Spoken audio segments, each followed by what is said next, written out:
Estamos na terceira ministração a respeito da Páscoa. Tiramos esse fim de semana para trabalhar nessa sexta, sábado e nos nossos cultos de domingo, um entendimento um pouquinho mais amplo e abrangente do que é a Páscoa. Na primeira ministração, nós apresentamos a figura de Jesus, que Paulo chama na carta aos Coríntios de o nosso Cordeiro Pascal, e mostramos como a Páscoa converge no sacrifício de Jesus e na obra da cruz. Na segunda ministração, nós falamos sobre os benefícios, o que isso redundou na primeira Páscoa para o povo de Israel e qual é o paralelo de aplicação espiritual para nós hoje desses mesmos benefícios. Hoje, eu quero compartilhar um pouquinho mais, não apenas sobre a Páscoa apenas. A Páscoa, na verdade, ela tinha uma espécie de segunda celebração, ou uma extensão dela, que era a festa dos pães asmos. Eram 7 dias de celebração. Começava na própria celebração da Páscoa e continuava, prosseguia, durante uma semana inteira.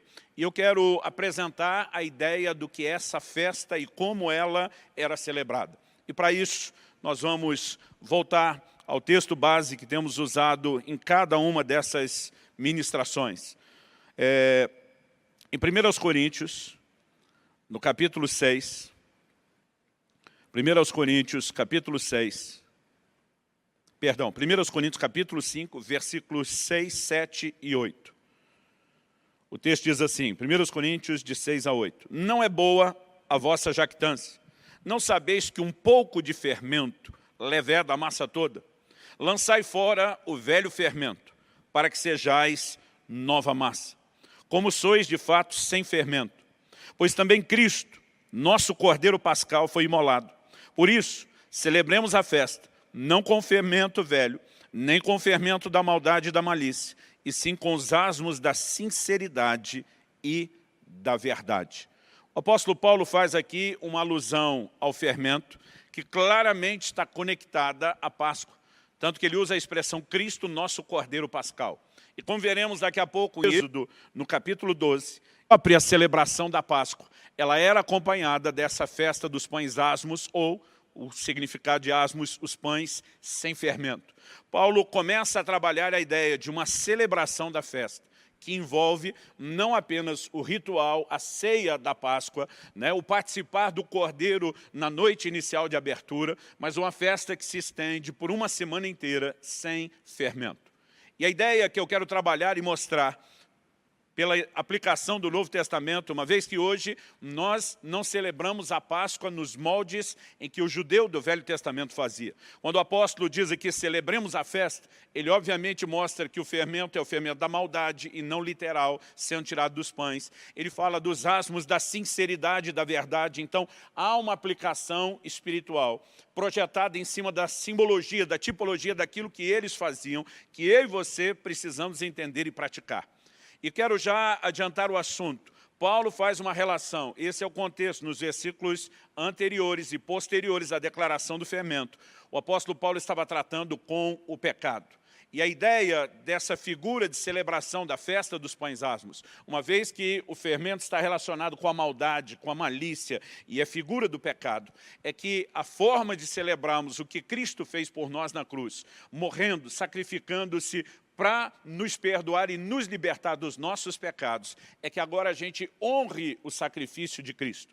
A melhor forma de celebrar essa festa, a melhor forma de celebrar o Cordeiro que é Jesus e o seu sacrifício, é tirando o fermento, é tirando o pecado das nossas vidas. Portanto, o tema da minha mensagem, essa terceira mensagem da nossa série do especial de Páscoa é a festa da santidade. Vamos observar o que a palavra de Deus tem a dizer a respeito desse assunto, para que a gente possa entendê-la de uma forma um pouquinho mais profunda. Então, eu quero começar a partir do contexto da festa. Nós já falamos disso no primeiro dia e eu quero recapitular. A festa de Páscoa era uma celebração anual da nação de Israel que relembrava a redenção, podemos dizer assim, que eles haviam experimentado. Eles foram libertos do cativeiro, da escravidão no Egito, do jugo de Faraó, e não apenas deixaram de ser escravos, mas passaram a ser o povo de propriedade exclusiva de Deus. Foram levados e guiados pelo Senhor para fora do Egito para poder servir a Deus como o seu próprio povo, ou como Deus diz lá em Êxodo 19, sua propriedade peculiar dentre todos os povos. Já mostramos que o Cordeiro é uma figura de Cristo, e a morte do Cordeiro da Páscoa, e a aplicação do sangue dele nos umbrais, falava do sacrifício de Cristo, e o ato de compra e redenção que isso representa para nós. Mostramos que assim como eles, os judeus, estavam debaixo de um tirano, que era Faraó, escravizados por ele, essa também era a nossa condição antes da morte e do sacrifício de Jesus, o nosso Cordeiro Pascal. Colossenses 1,13 diz que Deus nos arrancou do império das trevas e nos trouxe para o seu reino de luz. Assim como eles estavam no Egito, que é uma figura do mundo e de um lugar de pecado, e dali foram tirados para uma terra que mana leite e mel, eu e você também fomos arrancados do mundo e do pecado, e Deus deseja nos levar a um lugar onde a gente possa viver a plenitude. O que foi dito sobre eles, né? Vocês são nação santa, sacerdócio real, povo de propriedade exclusiva de Deus. Em Êxodo 19, 5 e 6, é dito sobre nós em 1 de Pedro 2,9. Então, eles tinham uma celebração do seu modelo de redenção. A nossa forma de celebrar a Páscoa é reconhecendo o cumprimento dessas figuras na pessoa e na obra de Jesus. No entanto, algo que nós precisamos destacar era justamente a festa dos pães asmos. Não havia Páscoa sem pães asmos e não havia pães asmos sem a Páscoa. Essas duas coisas estão atreladas, essas duas festas, na verdade, podem ser vistas como uma só. E eu quero ler uma porção da palavra de Deus lá em Êxodo, no capítulo 12. Eu vou ler do versículo 14 até o 20. Do versículo 1 ao 3, Deus está dando as instruções sobre a Páscoa em si. Mas a partir do versículo 14, nós lemos assim: 7 dias vocês comerão pães sem fermento. Logo no primeiro dia, tirem o fermento das suas casas, pois todo aquele que comer coisa levedada, desde o primeiro dia até o 7º dia, será eliminado de Israel. No primeiro dia, vocês terão uma santa convocação, e também no 7º dia terão santa convocação. Não façam nenhum trabalho nesses dias, exceto o que diz respeito ao comer. Somente isso poderão fazer. Guardem a festa dos pães sem fermentos. Vou repetir isso. Guardem a festa dos pães sem fermento, porque nesse mesmo dia tirei os exércitos de vocês da terra do Egito. Portanto, vocês guardarão esse dia de geração em geração, por estatuto perpétuo. O texto continua e diz: vocês comerão pães sem fermentos desde o dia 14 do primeiro mês, que era o mês de Abib, à tarde, até a tarde do dia 21 do mesmo mês. Por 7 dias não se ache nenhum fermento em suas casas, porque todo aquele que comer pão levedado será eliminado da congregação de Israel, tanto estrangeiro como natural da terra. Não comam nada que tenha fermento. Em todas as suas habitações, comam somente pães sem fermento. Então, ao olhar para essa declaração, nós podemos e devemos conectar a ideia de tirar o fermento com a sua simbologia, a maneira como o apóstolo Paulo aplica isso para nós. Gosto sempre de repetir que o Velho Testamento ilustra o Novo, enquanto o Novo, por sua vez, explica o Velho.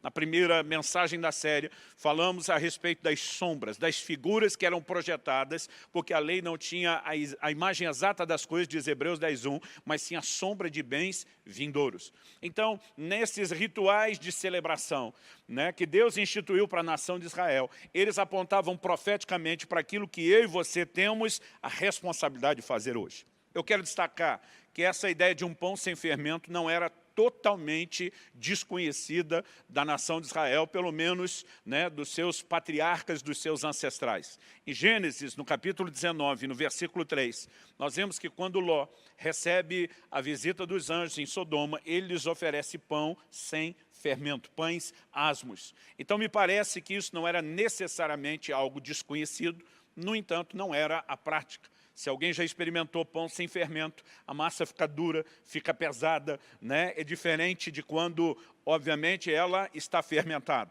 Agora, nessa festa em específico, Deus trabalha um conceito tão forte a respeito do fermento, que ele não tinha que ser tirado apenas do pão.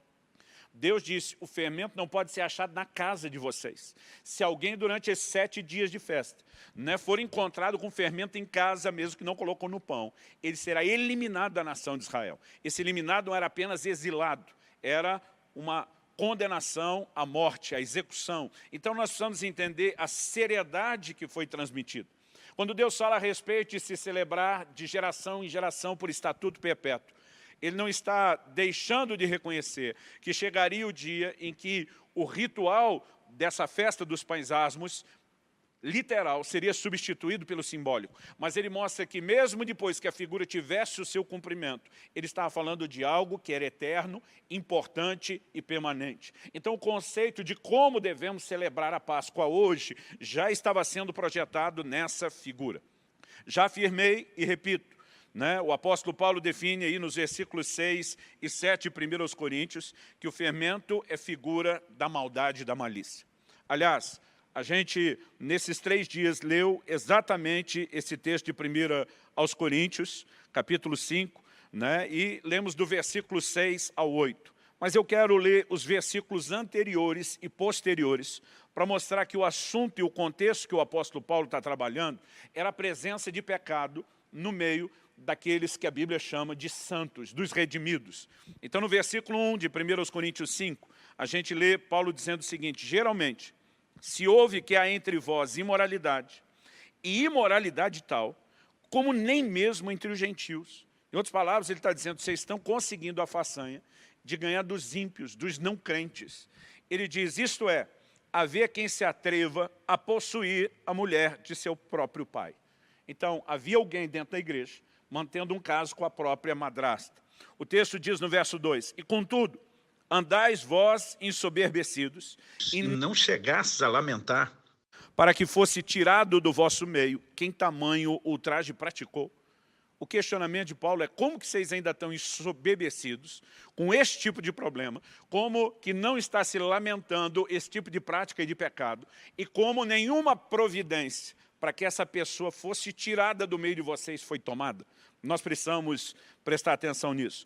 Paulo diz, eu na verdade, ainda que ausente em pessoa, mas presente em espírito, já sentenciei, como se estivesse presente, que o autor de tal infâmia seja, em nome do Senhor Jesus, reunido vós e o meu espírito, com o poder de Jesus, nosso Senhor, seja entregue a Satanás para a destruição da carne, a fim de que o espírito seja salvo no dia do Senhor Jesus. É depois de fazer essa afirmação de um problema sério, grave, de uma situação de pecado que precisa ser corrigida, que ele vai declarar no versículo 6, não é boa a vossa jactância. Essa afirmação que o apóstolo Paulo está fazendo, obviamente relaciona o que ele vai falar a partir de então, a respeito do fermento, com essa prática de pecado. Depois de declarar dos versículos 6 a 8 sobre celebrar a Páscoa tirando o fermento, ele volta a tratar da questão do pecado. Versículo 9. Já em carta vos escrevi que não vos associasseis com os impuros. Refiro-me com isso, não propriamente aos impuros desse mundo, ou aos avarentos, aos roubadores, aos idólatras, pois nesse caso teríeis de sair do mundo. Ele diz, mas agora vos escrevo que não vos associeis com alguém que, dizendo-se irmão, for impuro, ou avarento, ou idólatra, ou maldizente, ou beberrão, ou roubador, com esse tal, nem ainda comais. O apóstolo Paulo está trazendo uma palavra que obviamente relaciona a medida severa do Velho Testamento de eliminar quem preservasse o fermento na sua casa, que ele fosse eliminado da nação de Israel, com um princípio que também é aplicado no Novo Testamento, de cortar laços e relacionamento com quem decide preservar na sua vida o fermento do pecado. Ele está dizendo que nós não vamos deixar de relacionar com pecadores, porque senão teríamos saído do mundo, mas com aquele que, dizendo-se irmão, dizendo-se ter sido redimido, dizendo-se ter sido comprado, negligencia deliberadamente a ordem de celebrar a festa da santidade, honrando assim o sacrifício de Jesus. Então, obviamente, nós temos aqui um contexto que mostra exatamente qual era a ideia, não só da festa celebrada nos modos do Velho Testamento, mas daquilo que se espera de nós no Novo Testamento. Nós precisamos entender que, da mesma maneira que alguém que preservasse o fermento na sua casa, mesmo que não colocasse no pão, seria eliminado, nós temos medidas radicais no Novo Testamento em relação a quem recusa parar de pecar, quem recusa se arrepender. Então o próprio Jesus diz em Mateus 18, se o teu irmão pecar contra ti, vai e repreende, você e ele sozinho. Se ele te ouvir e se arrepender, você ganhou o seu irmão. Jesus disse, se ele não te ouvir, está lá com o coração endurecido, volta com testemunha, repreende na frente de testemunhas. Se ele ouvir você com as testemunhas, ótimo, você ganhou o seu irmão. Porque o propósito do confronto é sempre a restauração. Mas Jesus disse, se ele não ouvir vocês e as testemunhas, leva o caso para toda a igreja. Se ele ouvir agora a igreja, ótimo, vocês ganharam o seu irmão. Mas se o coração continua endurecido, empedernido, e não se arrepender mesmo diante de uma exortação pública, Jesus diz, considera gentil e publicano. Em outras palavras, desligue do meio de vocês. Eu acho engraçado como a igreja moderna tem tentado, em nome de uma mensagem de amor e graça, vou colocar aspas aqui, porque a instrução do Novo Testamento que prega a mensagem de amor e graça é muito específica sobre isso, mas me impressiona como a igreja moderna tem tentado eliminar das suas práticas o princípio bíblico de disciplina. Paulo, que era o apóstolo da graça, está dizendo como vocês não tomaram uma medida para que esse camarada, vivendo um caso de incesto, continue na igreja sem arrependimento. Como ele não foi tirado do meio de vocês. Porque a ideia de tirar, não apenas como um ato que vem da liderança e toma uma medida de disciplina, mas dos próprios irmãos, que quando entende que alguém está negligenciando o sacrifício de Cristo, brincando com o pecado, eles nem sequer deveriam relacionar-se com essa pessoa. É lógico que em outro texto Paulo vai dizer, não é para tratar como inimigo, é como irmão. As maiores medidas de disciplina ainda têm um propósito de trazer correção e salvação. Quando Deus no livro de Ageu diz que feriu a nação de Israel, no final ele diz assim, e não houve entre vós quem se arrependesse, o que claramente mostra que o propósito da correção era levar ao arrependimento. Mesmo nessa medida extrema, quando Paulo diz, seja esse imoral de Corinto, seja entregue a Satanás para a destruição da carne, ele limita o juízo no nível do corpo. Satanás só poderia tocar o corpo, ele diz, para que o espírito seja salvo. Quem sabe no leito de enfermidade, sofrendo os ataques contra a carne, houvesse arrependimento e o espírito fosse preservado. Nós não podemos acreditar que esse tipo de medida vai contra o amor de Deus. Ela, na verdade, é uma manifestação do amor de Deus para preservar quem no nosso meio está se perdendo. E um pouco de fermento, Paulo diz, leveda a massa toda. A razão pela qual o fermento não poderia ser tolerado é porque ele sempre se espalha. E nós precisamos entender exatamente o contexto da festa dos pães asmos e a sua aplicação hoje, para chegarmos a um entendimento claro. Qual é o motivo da festa? Falei primeiro do contexto, em segundo lugar, eu quero trabalhar essa ideia do motivo da festa. Se a ideia de tirar o fermento está relacionado com a ideia de tirar o pecado, nós podemos chamar essa festa que celebra a morte do Cordeiro, Jesus, que veio para a redenção dos nossos pecados, nós podemos chamá-la de a festa da santidade. Não se celebra o alto preço pago por Jesus na cruz, brincando com o mesmo pecado do qual ele sofreu tanto para nos resgatar dele. Então essa festa a ser celebrada pode e deve ser chamada uma festa de santidade. É lógico que a gente precisa pontuar aqui que santidade não é requisito para a salvação. No entanto, ela deveria ser a consequência. Não é requisito, mas deveria ser a consequência. É só lembrar daquilo que Jesus, em João 8,11, diz para aquela mulher que foi apanhada em flagrante adultério. Quando todo mundo estava com pedra nas mãos, prontos para cumprir a execução que a lei de Moisés determinava. Jesus lança a palavra e diz, aquele entre vocês está sem pecado, seja o primeiro a tirar a pedra. A Bíblia diz, começando dos mais velhos, que com certeza tiveram tempo e oportunidade para pecar mais. Todo mundo foi deixando a cena e ninguém apedrejou a mulher.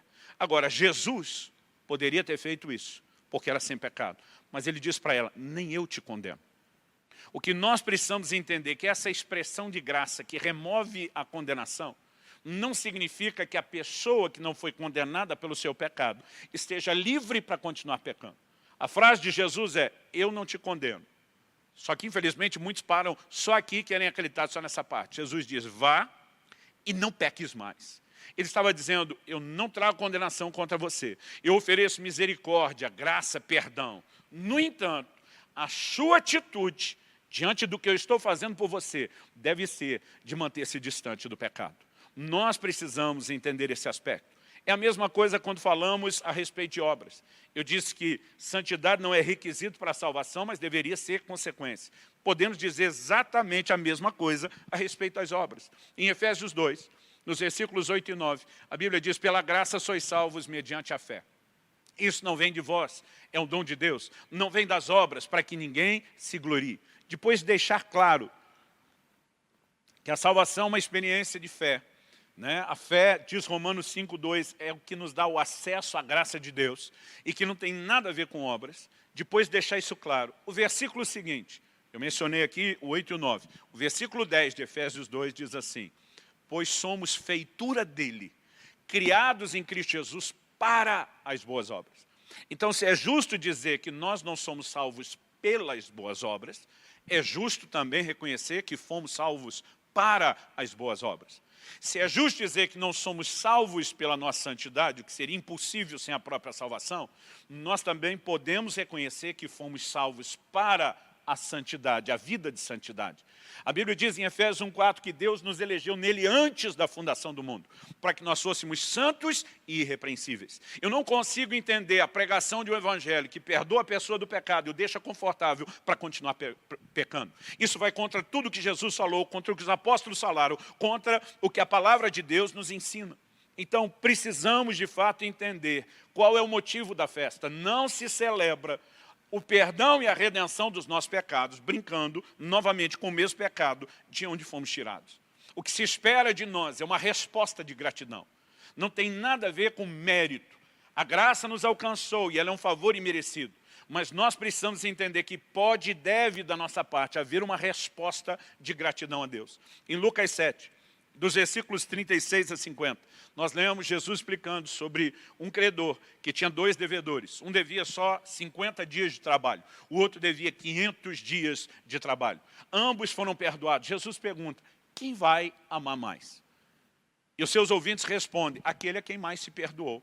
Jesus não apenas concorda com eles, diz, pois é, a quem pouco perdoa, pouco ama. A quem muito perdoa, muito ama. Jesus estava falando não apenas da ficha corrida de pecados, mas ele estava falando de uma consciência que nós precisamos ter do tamanho da nossa dívida. Isso tem a ver com arrependimento, que é a única coisa que nos leva a mensurar as nossas faltas. E quando nós temos uma consciência profunda do que foi feito por nós, a nossa resposta de gratidão, de amor, será muito maior. Então é óbvio que Deus não está esperando que a gente pague pelo que Ele fez por nós, senão não seria um ato de graça. Mas Ele espera que haja gratidão, Ele espera que haja um posicionamento da nossa parte, Ele espera que a gente de forma responsável corresponda ao que Ele fez por nós. E a instrução ainda é a mesma. Eu não te condeno, mas também acrescida de vá e não peques mais. A redenção do Novo Testamento, assim como do Velho Testamento, também deveria ser celebrada. Interessante notar que Jesus, na sua última ceia com os discípulos, que era uma ceia de Páscoa, ele instituiu a sua própria ceia. Essa se torna agora a forma como eu e você passamos a celebrar a redenção. Não seguimos os ritos de Páscoa que os judeus do Velho Testamento faziam, mas seguimos a instrução do Senhor Jesus para celebrar o nosso modelo de redenção. E eu quero ler o conhecido texto de 1 Coríntios 11, de 23 a 26.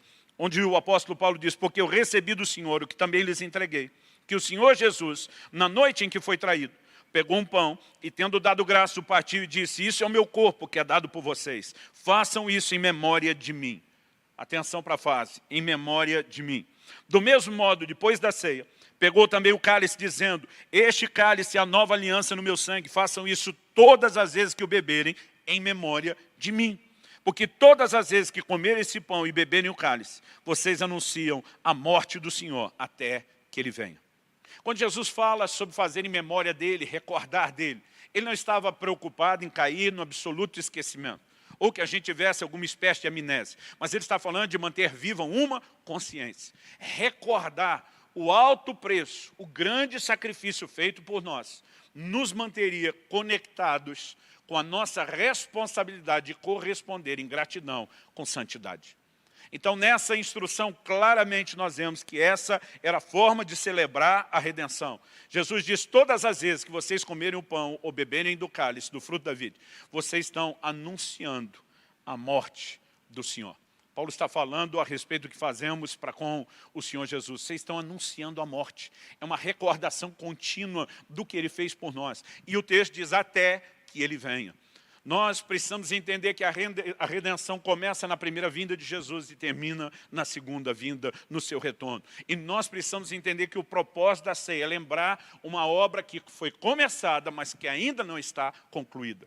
E a razão pela qual precisamos lembrar que não está concluída é porque temos que corresponder com Deus. Paulo escreve aos Filipenses e diz, desenvolvei a vossa salvação. Aquilo que Deus começou em nós precisa ganhar corpo, precisa ganhar expressão, não pode, não deve ser abortado. Então, o que eu entendo é que Paulo, em função desse raciocínio, vai estabelecer agora as próximas regras. Olha o versículo 27 que nós não lemos.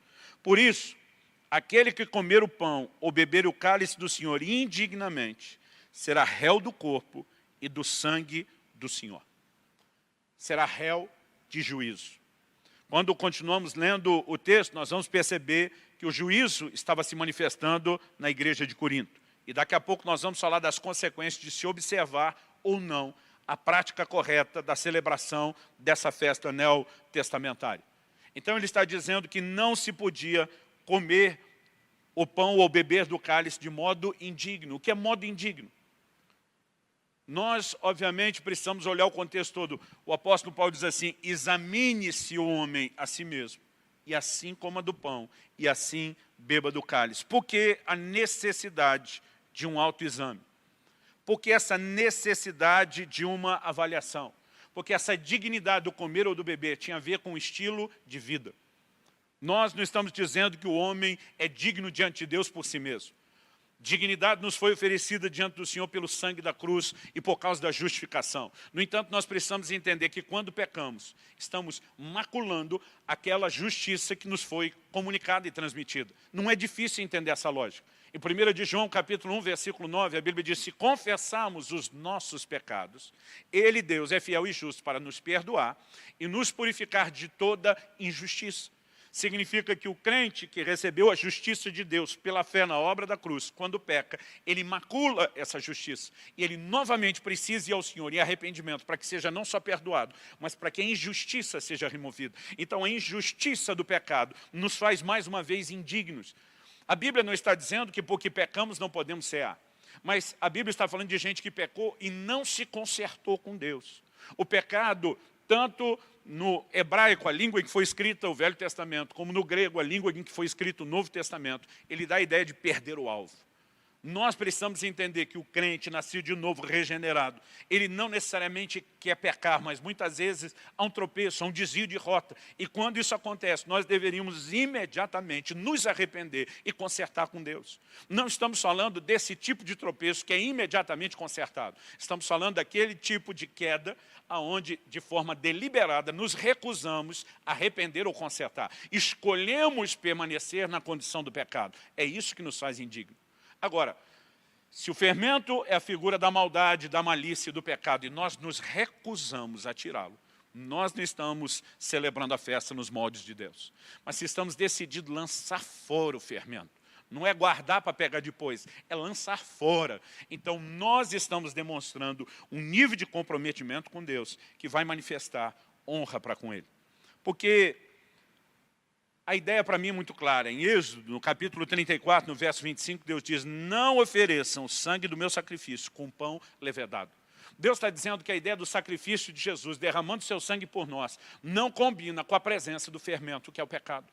Por quê? Porque você não pode celebrar a morte de Jesus, a redenção de Jesus, para te livrar dos pecados, permanecendo em pecado. Não faz o menor sentido. Então, há uma festa de santidade, que honra e glorifica o Senhor Jesus.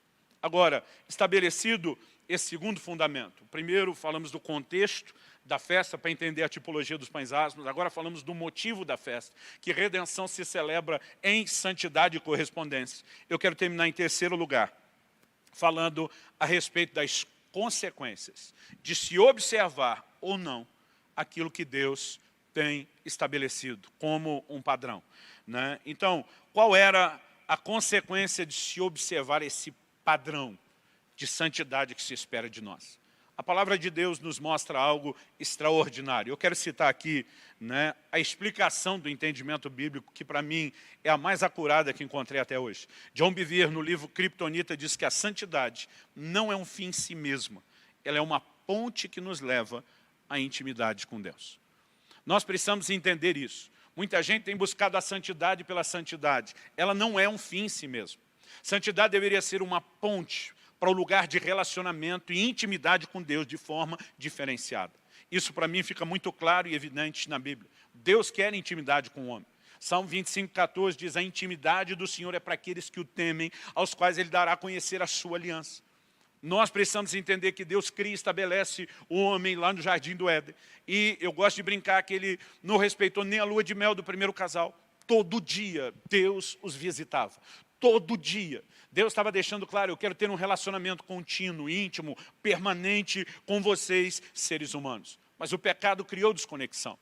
Quando Adão pecou, a pergunta que Deus faz para ele não é: o que é que você fez, Adão? A pergunta que lemos lá em Gênesis é: aonde você está? Minha leitura disso. Deus está dizendo, basicamente, o problema não é o que você fez, Adão. O problema é para onde o que você fez te levou, para longe de mim. O pecado gera distância e separação. Isaías 59, nós lemos que as nossas iniquidades fazem separação entre nós e o nosso Deus, de modo que Ele não nos ouça. Deus é um ser santo e não compactua, não mistura com o pecado. Sua natureza é incompatível com o pecado. É que nem água e óleo não se misturam. Então, para que Ele possa ter intimidade conosco, nós precisamos vir na mesma sintonia. E quando estamos em pecado, não é possível ter esse nível de conexão. A definição bíblica de pecado é a quebra da lei. Então, o contraponto disso, quando falamos de santidade, é a obediência à lei. Agora, olha o que Jesus diz em João 14, 21. Aquele que tem os meus mandamentos e os guarda, esse é o que me ama. Ele não apenas fala de que devemos demonstrar amor a Ele, andando em obediência à sua palavra e aos seus mandamentos, mas Ele também diz assim: e eu também o amarei e me manifestarei. Em outras palavras, me revelarei a Ele. Jesus está dizendo que se nós honrarmos com esse comprometimento com a sua palavra, Ele vai se manifestar. Santidade é uma ponte para a intimidade com Deus. Em 2 Coríntios, no capítulo 6, a partir do versículo 16 até o 18, o apóstolo Paulo começa a fazer citações e aplicações de textos da velha aliança, onde Deus claramente sinalizava qual era o seu propósito para nós, quando falamos pelo menos na perspectiva de relacionamento. Ele diz o seguinte, vou começar no 16. Porque nós somos santuário do Deus vivente. Estou lendo a metade do texto em diante. Como Ele próprio disse: habitarei e andarei entre eles, serei o seu Deus e eles serão o meu povo.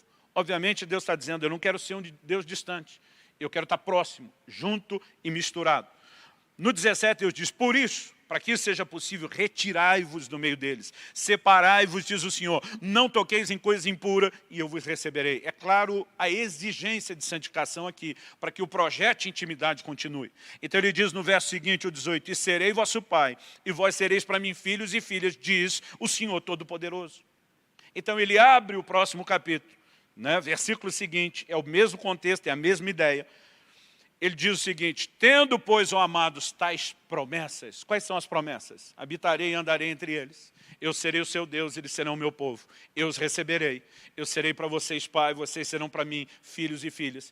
Todas são promessas que indicam o anseio dele de se revelar de maneira próxima e pessoal. Tendo, portanto, tais promessas, purifiquemo-nos de toda impureza, tanto da carne como do espírito, aperfeiçoando a nossa santidade no temor de Deus. O que deveria mover cada um de nós a buscar o aperfeiçoamento da santidade é justamente a possibilidade de desfrutar dessas promessas de um nível de intimidade como não experimentamos ainda.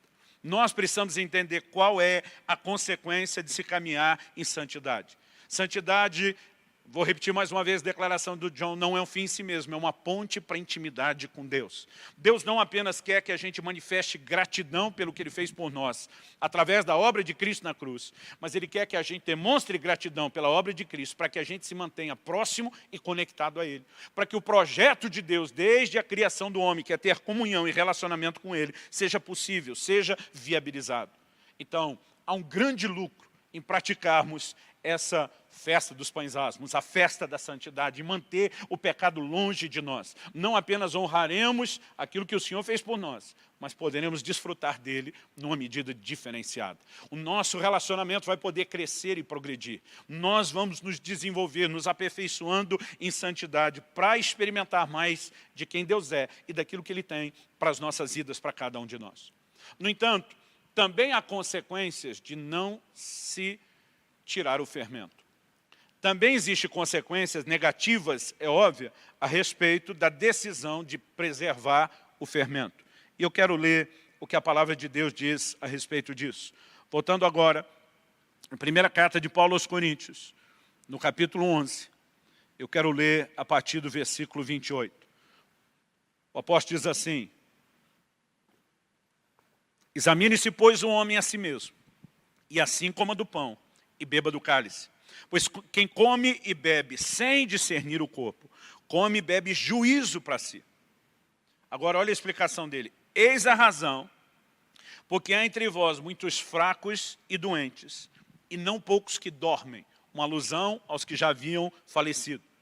Ele diz no verso 31, porque se nos julgássemos a nós mesmos, não seríamos julgados. Obviamente, ele está falando sobre gente que come e bebe juízo para si, quando participa deliberadamente da ceia, de modo indigno. Então, nós precisamos entender que trazer fermento para a nossa vida significa uma consequência negativa. Haverá juízo.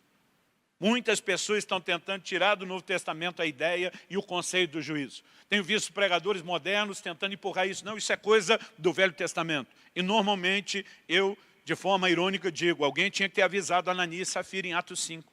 Porque se juízo é coisa do Velho Testamento, os dois morreram à toa. Alguém tinha que ter avisado o imoral de Corinto, que Paulo diz, seja entregue a Satanás para a destruição da carne. Se isso não é juízo, seria o quê? Um cafuné espiritual. Nós olhamos para as Escrituras e percebemos claramente no Novo Testamento a presença de juízo. Até porque o caráter de Deus não mudou.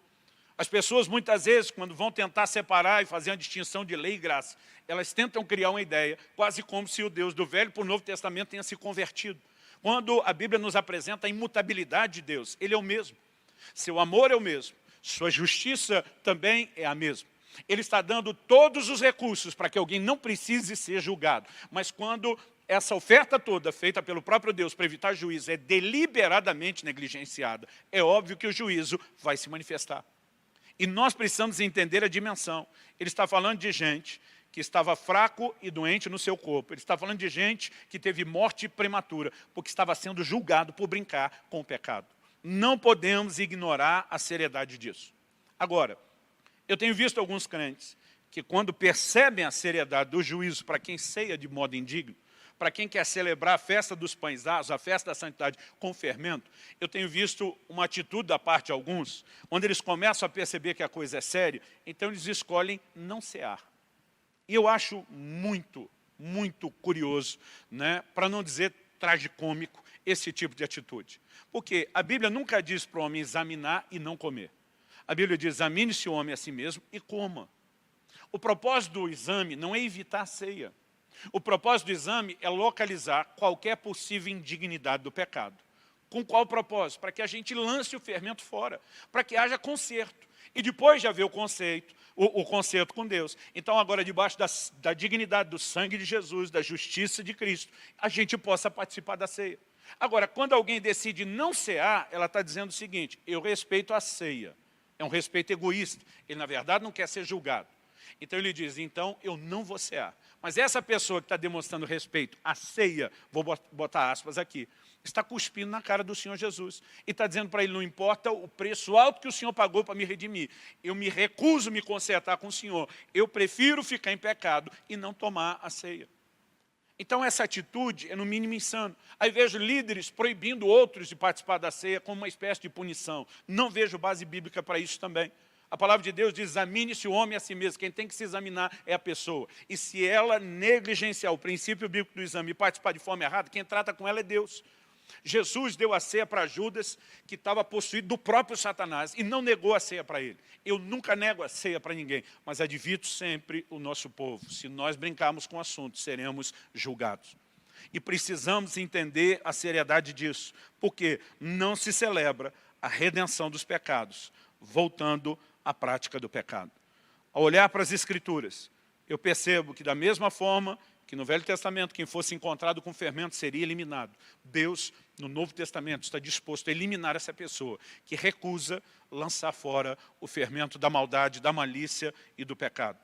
Deus não tem prazer numa igreja que tolera o pecado. Porque quando não lançamos fora, mesmo que pessoalmente não estejamos preservando o fermento, mas começamos a dar acolhida, apoio e suporte a quem não quer lançar fora o fermento, nós vamos desagradar a Deus.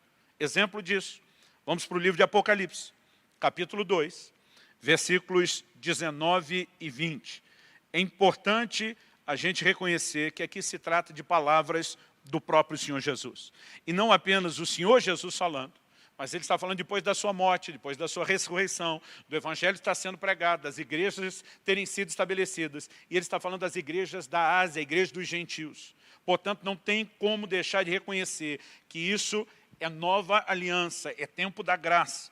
E nesse contexto de Apocalipse capítulo 2, nós lemos o seguinte, a carta à igreja de Tiatira, uma das 7 cartas às igrejas da Ásia, dos capítulos 2 e 3 de Apocalipse, versículo 19. Conheço as tuas obras, o teu amor, a tua fé, o teu serviço, a tua perseverança e as tuas últimas obras, mais numerosas do que as primeiras. Então, em primeiro lugar, não estamos falando de crentes que não tinham nada, né, de dedicação ao Senhor. O Senhor começa elogiando eles. Mas ele diz assim, tenho porém contra ti, versículo 20, o tolerares, que é essa mulher, Jezabel, que a si mesmo se declara profetiza, não somente ensine, mas ainda seduz os meus servos a praticarem a prostituição e a comerem coisas sacrificadas aos ídolos. Deus está dizendo que o problema da igreja não era fazer as mesmas coisas que essa mulher fazia, mas era tolerar que essa mulher continuasse fazendo aquilo que fazia. Então o Senhor não tem prazer numa igreja que tolera o pecado. O Senhor não tem prazer em gente que preserva o fermento ou dá acolhida e cobertura para quem quer que seja que esteja fazendo isso. Quais são as medidas que o próprio Deus decide tomar? Versículo 21 a 23. Dê-lhe tempo para que se arrependesse. Ela, todavia, não quer arrepender-se da sua prostituição. Eis que a próstito de cama, bem como em grande tribulação os que com ela adulteram, caso não se arrependam das obras que ela incita. Matarei os seus filhos, e todas as igrejas conhecerão que eu sou aquele que sonda mentes e corações, e vos darei a cada um segundo as vossas obras. Porque nós não somos aceitos diante de Deus no sentido de salvação pelas obras, não significa que as nossas obras não serão julgadas. A Bíblia fala o tempo todo que depois da nossa salvação, nós seremos julgados pelas nossas obras. Mesmo aqueles que não aceitarem salvação serão julgados pelas obras. Então essa ideia de que estamos debaixo da graça, podemos fazer o que quiser, é uma grande mentira, é um grande engano maligno. Eu já vi gente dizer, não, essa mensagem é ameaçadora, chame ela do que quiser, ela vem da boca do Senhor Jesus. Se você não pode aceitar isso, você não pode se classificar um seguidor dele. É simples assim. Obviamente, estamos aqui para falar do amor de Deus e do amor que devemos a Ele. Mas não podemos acreditar que o Evangelho é algo com o qual a gente brinque. A festa da santidade é a maior celebração que eu e você podemos ter diante de Deus, honrando tudo aquilo que o Senhor Jesus fez por nós. Jesus claramente mostrou que uma pessoa que não se arrepende, em níveis diferentes de confronto e disciplina, ela tem que ser desligada. Ele é o primeiro a ensinar isso, ele é o primeiro a dar exemplo, dizendo que aplicaria juízo sobre essa mulher e os envolvidos com ela. Ele começa falando sobre prostrá-la de cama, sobre matar os filhos. Estamos falando de juízos diferenciados. E isso precisa trazer temor ao nosso coração. A Bíblia diz que temos que aperfeiçoar a santidade no temor do Senhor. Tem muita gente acreditando que a obediência é baseada só no amor. Isso não é verdade. O amor, com certeza, deveria ser o nosso combustível primário, principal. Jesus diz, aquele que tem os meus mandamentos e os guarda, esse é o que me ama. No entanto, o amor a Deus nunca excluiu o temor, mesmo no Novo Testamento. A Bíblia fala sobre o temor de Cristo. Significa que na nova aliança continua havendo temor. E temos que aperfeiçoar a santidade no temor do Senhor. Começa com amor, mas não exclui o temor. Então, para concluirmos, eu não acredito que a mensagem de santidade é um peso. Uma vez alguém me disse, justamente por estar pregando a mensagem de santidade, essa pessoa me disse, você está pregando o evangelho pesado. Eu falei, pesado para você que não quer compromisso. Porque a ideia da palavra de Deus não é essa. Quando nós olhamos a declaração do apóstolo João, lá na sua primeira epístola, no capítulo 5, 1 de João, capítulo 5, versículo 3, A palavra de Deus claramente diz assim, porque este é o amor de Deus, que guardemos os seus mandamentos. Agora, as pessoas estão tentando pregar um amor que Deus tem por nós, que nos isenta de guardar os seus mandamentos. Conversa, isso não existe. A Bíblia diz, esse é o amor de Deus, que guardemos os seus mandamentos. Ele diz assim, ora, os seus mandamentos não são penosos. Essa palavra penosos, ela significa pesado, literalmente, um peso pesado. Guardar seus mandamentos, de acordo com a Escritura, não é pesado. Pesado é para quem não quer compromisso com Deus. Agora, precisamos entender que se nos dispomos a andar nesse lugar de honrar ao Senhor, teremos o auxílio do Espírito Santo, teremos a manifestação da graça de Deus em nosso favor.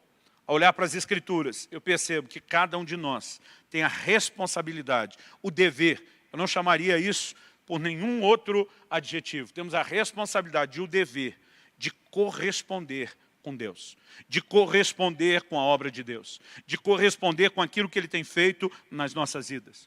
Uma frase que fala para mim muito forte a respeito dessa responsabilidade que nós temos.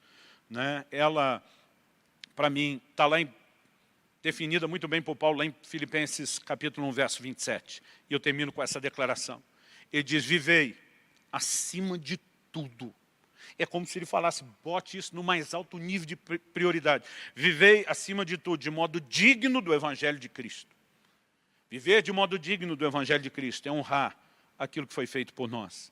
É responder aquilo que Ele fez por nós. Não é tentar merecer o seu amor.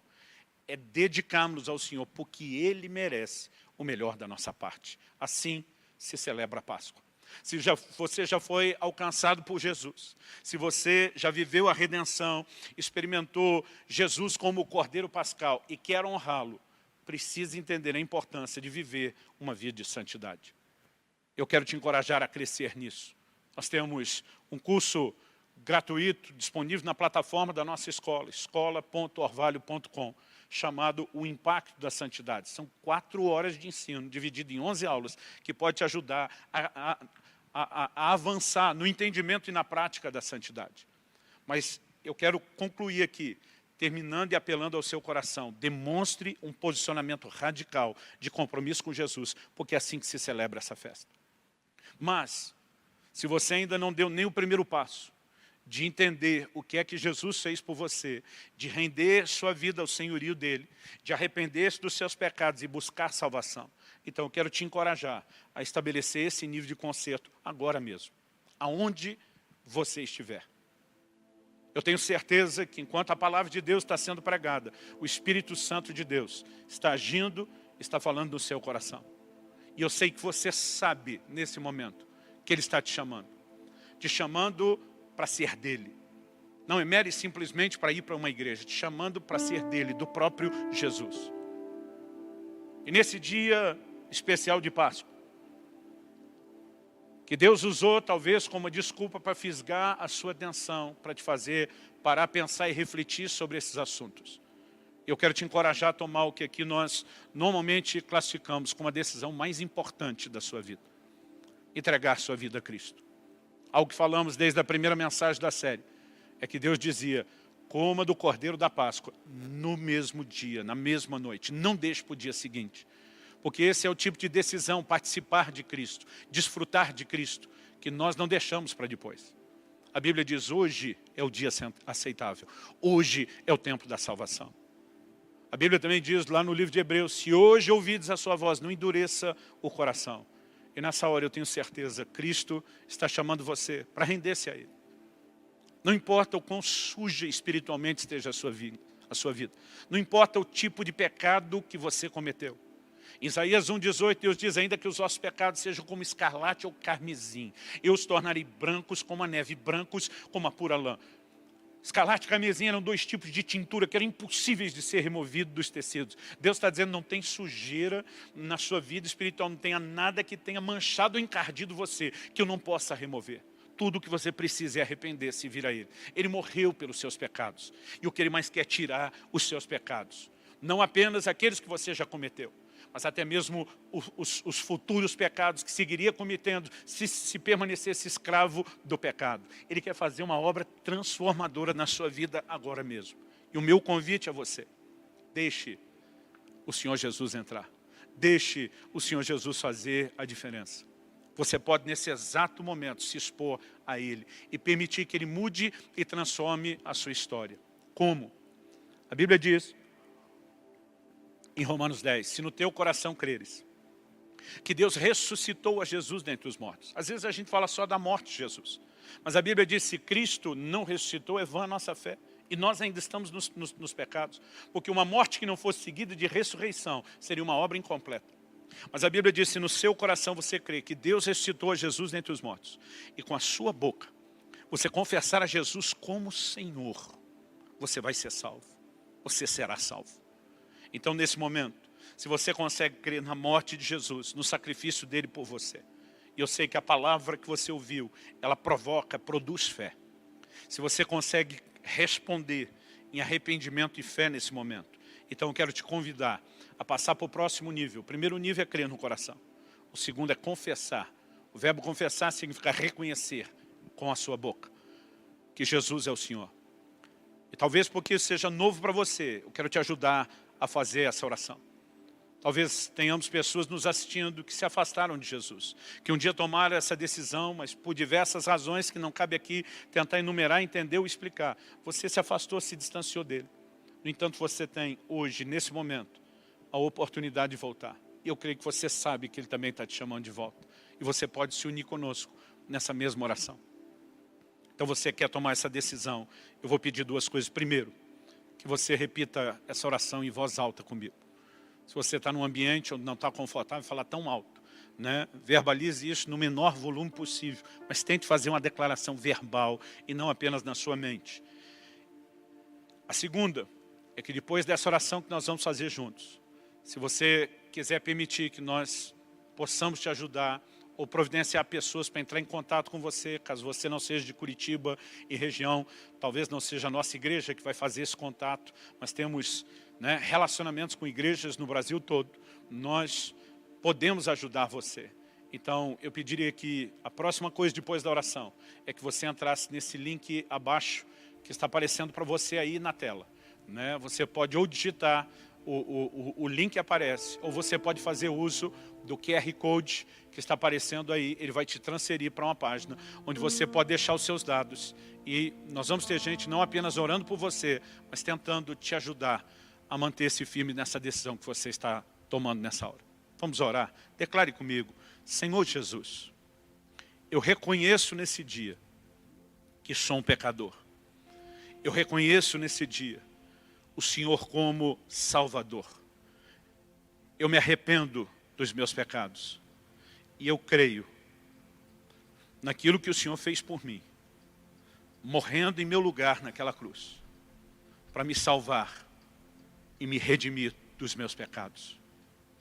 Eu hoje não apenas decido crer, mas me aproprio pela fé do teu sacrifício em meu lugar. Eu tomo posse disso. Eu faço meu os benefícios do teu sacrifício pela fé. E pela mesma fé eu recebo o perdão dos meus pecados. Eu entrego nas tuas mãos o controle da minha vida. Eu desisto de ser senhor de mim mesmo. E eu te confesso a partir de hoje, o meu Senhor, o meu dono. Eu entrego a minha vida nas tuas mãos, ao teu controle. Eu peço que o teu Espírito Santo me guie no caminho da verdade a partir desse dia. Eu oro que eu possa te conhecer cada dia mais, de forma progressiva, e desfrutar tudo aquilo que o Senhor tem para mim. Eu recebo Cristo e a sua salvação completa. Invoco o seu nome e toda a redenção que há nesse nome. Eu declaro isso, em nome de Jesus. Aleluia, glória a Deus. A palavra de Deus diz que a festa nos céus, quando o pecador se arrepende. Se nós estivéssemos no modelo normal de cultos, não só na transmissão online, você veria uma multidão aqui aplaudindo, gritando e celebrando a sua decisão. Mas mesmo sem poder ouvir esse tipo de festa aqui embaixo na terra, acredite, a Bíblia diz que é uma grande festa nos céus. Porque você é uma aquisição de valor importante para o Deus que te ama mais do que sua mente pode mensurar. E hoje, se você de forma sincera entrega a Ele o controle da sua vida, acredite, você não está sozinho. Ele vai acompanhá-lo, Ele vai dirigi-lo. Procure adquirir uma Bíblia que você possa ler todos os dias. Procure uma igreja, né, que expresse esse tipo de fé, né? Nós normalmente recomendamos o que estamos mais familiarizados. Procure uma igreja evangélica, né, com a qual você possa, né, se unir, participar, ser orientado, ajudado, acompanhado. E descubra que é uma grande família, seguindo na mesma jornada, no mesmo caminho, em direção a uma salvação eterna. Que Deus abençoe ricamente a sua vida, em nome de Jesus.